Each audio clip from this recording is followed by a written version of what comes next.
انہوں نے گرایا ہے اور سینہ چاک کر دیا ہے، اللہ نہ کرے کہ محمد کے ساتھ کچھ برا نہ ہو جائے، وہ گھبرائے ہوئے تھے۔ حضرت حلیمہ کہتی ہے میں دوڑتی ہوئی اس مقام پر پہنچی، جا کر کے دیکھا درخت کے سائے میں وہ آرام کر رہے تھے، کوئی لوگ نہیں تھے، کوئی شخصیات نہیں تھی۔ حلیمہ سعدیہ نے دیکھا واقعی سینے کے اوپر کچھ نشانات نظر آ رہے تھے، اٹھایا اور پوچھا کہ کیا بات ہے؟ محمد عربی صلی اللہ علیہ وسلم نے فرمایا اللہ کے دو فرشتے آئے تھے، انہوں نے میرا سینہ کھولا اور دل نکالا، جنت سے لائے ہوئے تشت میں جو ایمان و حکمت سے بھرا ہوا تھا، میرے دل کو اس میں رکھا اور اس کے بعد پھر میرے سینے پر رکھا اور پھر بند کر دیا اور وہ چلے گئے، اس لیے کہ بچپن میں آنے والی عام انسانوں کی خصلتیں اس نور خدا محبوب خدا کے دل میں کبھی نہ آئیں، انہوں نے سارے وسوسوں کو میرے پاک کر دیا۔ یہ 2 سال کی عمر میں شق صدر کا معجزہ اس کو کہتے ہیں۔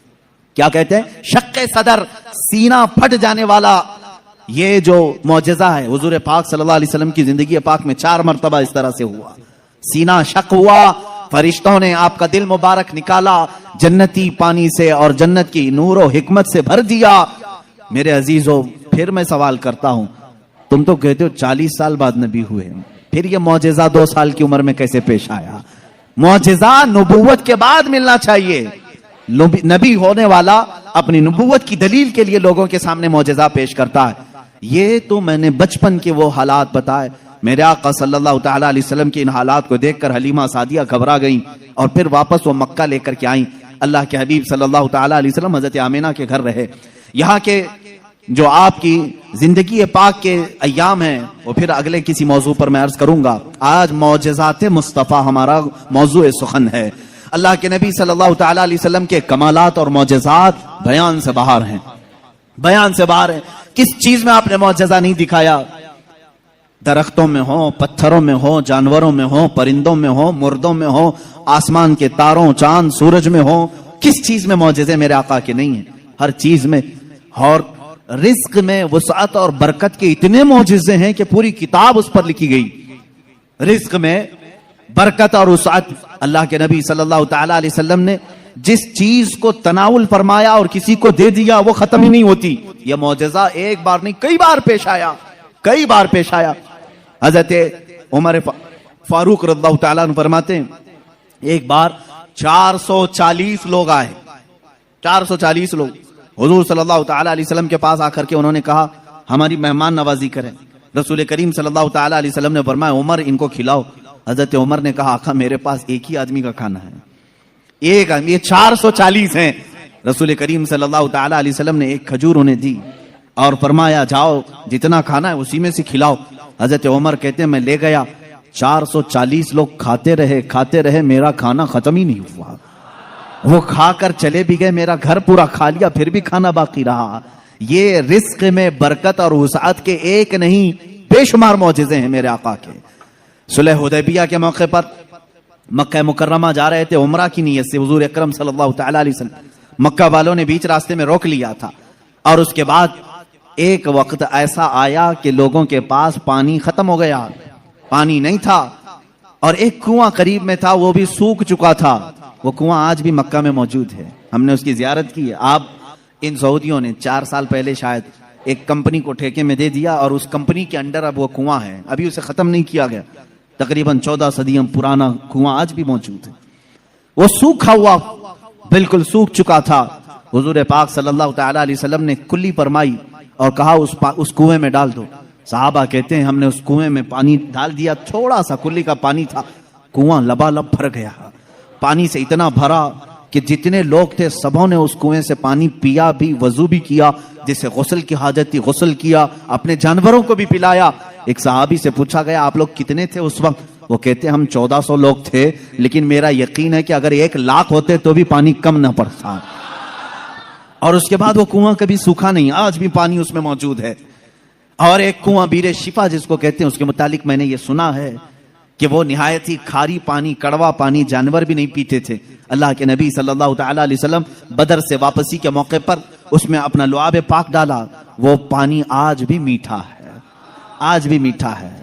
ان سعودیوں نے اس میں سیمنٹ بھر دیا، ڈامر ڈال دیا، تارکول ڈالا، کیمیکل ڈالا، ان کے اعتبار سے یہ شرک ہے۔ یہ سب سنی لوگ آتے ہیں تبرک سمجھ کر کے اس پانی کو نکالتے ہیں، اس کی کوئی اصل نہیں، اس کی کوئی سند نہیں، اس کا کوئی ثبوت نہیں، اور اس غصے میں انہوں نے کنویں میں ہر چیز ڈالی، لیکن پانی بھی بڑا ضدی ہے، ہر چیز کو نکل کر کے پھر باہر آتا ہے، ساری چیزیں ختم ہوتی ہیں۔ ابھی 6 مہینے پہلے کے سفر میں بھی پانی پی کر کے آئے، انہوں نے وہاں پہرے دار لگائے۔ آج بھی پتہ نہیں بغض کس بات کا ہے، بغض کس چیز کا ہے۔ تمہیں سینما تھیٹروں سے تکلیف نہیں ہوئی، بیر شفا سے اتنی تکلیف؟ تمہیں بیچ کھولنے میں شرم و حیا نہیں آئی؟ مصطفیٰ کریم صلی اللہ تعالی علیہ وسلم کے عشاق اور محبت کرنے والے اگر تاریخ کی کسی چیز کو دل و جان سے یقین کے ساتھ عمل کرتے ہیں اور انہیں شفا بھی ملتی ہے، تو ان کے پیٹ میں درد کیوں ہوتا ہے؟ حیرت کی بات ہے۔ عزیزان گرامی وقار، ایک فارمولہ تو مجھے سمجھ میں آتا ہے، ہر آدمی اپنے بڑوں کی روش پر چلتا ہے، ہر آدمی اپنے آقاؤں کو ضرور خوش کرتا ہے۔ الحمدللہ ہم ان تبرکات پر مر مٹتے ہیں، جان دیتے ہیں، اس لیے کہ ہمارے آقاؤں کا تبرک ہے، اور یہ ہر اس چیز کو مٹانے کی کوشش کرتے ہیں اس لیے کہ یہ بھی اپنے آقاؤں کی نسل میں سے ہیں۔ یہودی ہمیشہ چاہتے تھے کہ نام مصطفیٰ مٹا دیا جائے، ہمیشہ چاہتے تھے، تورات میں کھرچ کے نام نکالے انہوں نے، لیکن اعلیٰ حضرت فاضل بریلوی رضی اللہ تعالیٰ عنہ نے یہ فرمایا، تو گھٹائے سے کسی کے نہ گھٹا ہے نہ گھٹے، جب بڑھائے تجھے اللہ تعالیٰ تیرا، مٹ گئے مٹتے ہیں مٹ جائیں گے آدھا تیرے، نہ مٹا ہے نہ مٹے گا کبھی